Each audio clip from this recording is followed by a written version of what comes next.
Joining me now, GOP Florida Congresswoman Cammack for more on President Trump's legal battles. Congresswoman, welcome. Thanks so much for having me. So let's start with the Tren de Aragua gang arrests, many of them, a number of them coming in the great state of Florida. What's your reaction to them? I think exactly what President Trump is doing is what needs to be done.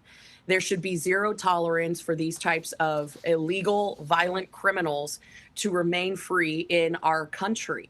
And any step that the president and his borders are, the Secretary of Homeland Security need to take in order to remove them from our communities is absolutely necessary and should be done. And I think it's ridiculous that we have activist judges that are trying to stand in the way of cleaning up our streets. This is absurd. You now have Democrats saying that they would rather keep violent gang criminals and cartel members out on the streets rather than allow President Trump to use his executive authority. To pick up on your point, there's clearly some GOP frustration with these judges stepping in and blocking some of President Trump's actions. Here's Senator Josh Hawley on that.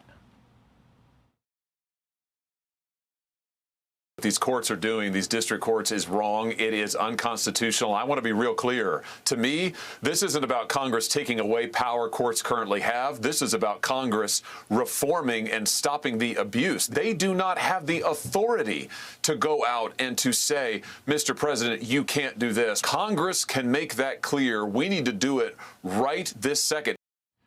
Do you share those concerns?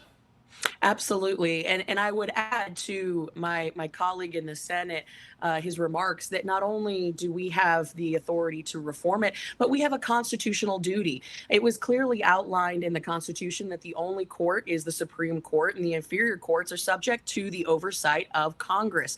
Alexander Hamilton talked about this in Federalist 81. We have an absolute right to step in and, of course, impeach these activist judges, which we haven't done since, I think, 1804, but we haven't taken any serious action towards judicial activism as a whole since 1911. This is long, long overdue. And there's other things that we can do to remedy this situation, because impeachment is going to be a bit of a bear for the margins that we have in the House and Senate.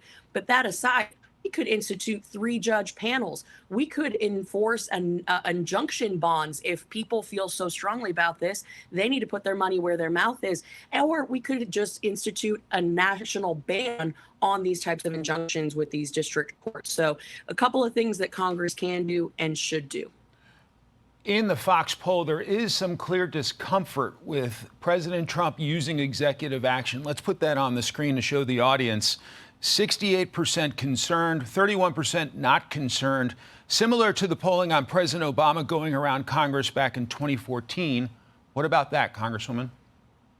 Listen, I think we all, respective of whether we're Republicans or Democrats, it doesn't matter. As Americans, we want the process to be done the right way. Now, we are up against a time clock, which is why President Trump is exercising his rightful authority as the executive to take action. Now, we have a mandate through both the Electoral College and the popular vote to execute on his agenda. We have to codify that. So that's on Congress for us to follow up behind the president and codify all of these actions that he's taking. I think that will put to bed a lot of these issues.